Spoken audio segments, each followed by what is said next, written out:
2 minutes.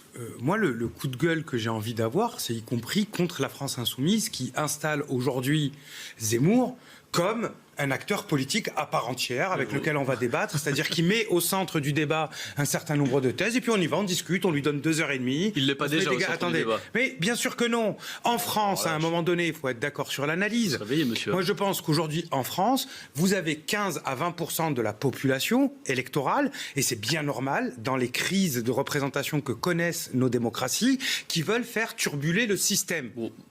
Bon, moi, je suis jamais au bout de ma surprise avec les socialistes, dire qu'on combat Zemmour en défendant la déchéance de nationalité, mais c'est pas grave. Il y a des belles trouvailles dans les textes. Oui, bien sûr. Moi, je ne pas dans votre programme, je l'ai lu de l'enlever. Monsieur François Hollande, vous le savez très bien, a défendu cette proposition. Manuel Valls, ministre socialiste, disait que les Roms avaient vocation à retourner dans leur pays et qu'en vérité, la zémorisation. Je peux finir une phrase? Oui, mais dites pas, faites pas du Zemmour en racontant n'importe quoi. Vous faites partie du problème.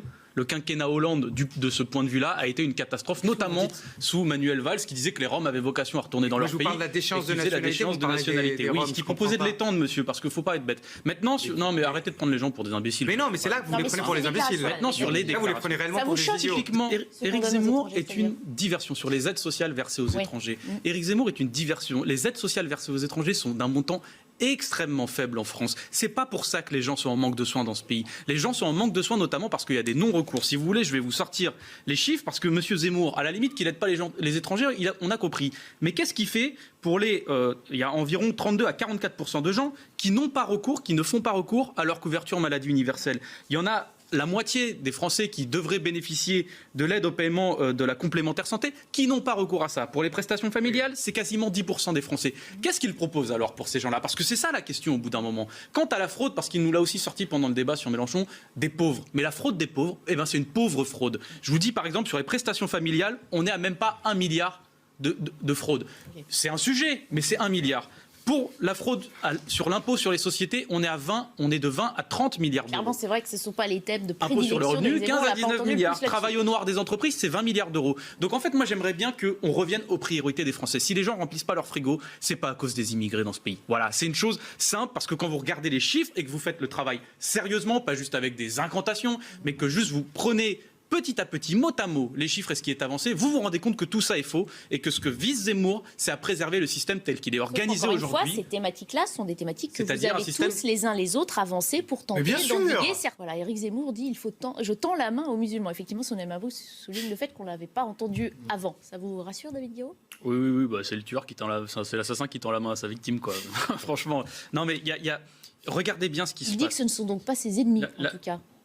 Ce qu'il dit, mais il dit que l'islam est incompatible avec la République et que par conséquent les musulmans sont incompatibles avec la République et que par conséquent il faut qu'il dégage. Enfin, je veux dire, on le connaît son raisonnement. Maintenant, dans son livre, la question c'est encore une fois, faut arrêter de regarder les fautes. C'est pas qu'il est mal écrit le problème. C'est vous qui ramenez le sujet à l'orthographe depuis tout à l'heure, alors qu'on essaie de débattre du fond. Justement, je dis que le problème de son livre, c'est qu'il fait que parler de ses rendez-vous au restaurant, mais qu'il parle jamais des gens qui ont faim. C'est ça le problème de son livre. Et sa fonction dans ce système-là, Éric Zemmour, c'est exactement celle-là, divertir les gens qui sont en galère pour ne pas parler des vrais sujets en donnant un bouc émissaire qui n'existe pas. Et par ailleurs, la France n'a jamais été ce qu'il a dit. Et je le dis parce que nous avons d'autres objectifs. C'est ce qu'on essaye de faire vivre à la France insoumise.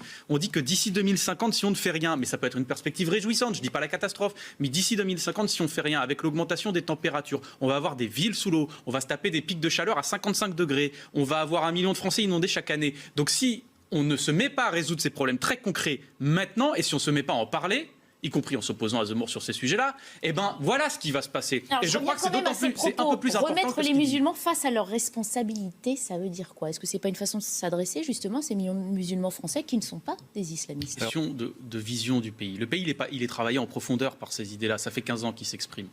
La vision du pays de Zemmour, je le dis, c'est la Hongrie de Orban. Il y allait il n'y a pas longtemps. La conséquence du mandat Orban, c'est quoi? C'est 200 000 Hongrois en moins sur son quinquennat. La Hongrie perd des habitants, la France en gagne. Et c'est pas vrai que les immigrés français font énormément d'enfants. Les filles d'immigrés en France font autant d'enfants, ni plus ni moins, que les femmes françaises de 2, 3, 4, 5 ou 6 générations. Il n'y a pas de grand remplacement. Ces idées-là sont là pour divertir la situation. Et attention, parce qu'elles sont dangereuses. En Nouvelle-Zélande, il y a un type qui a fait un manifeste avant de faire une attaque terroriste qui s'appelle le Grand Remplacement. C'est 51 morts en attaquant une mosquée. Donc je le dis aussi, il y a un moment, il faut qu'on prenne tous nos responsabilités et puis qu'on fasse vivre une option de la France un peu plus réjouissante. C'est pour ça qu'on vous invite sur CNews pour débattre.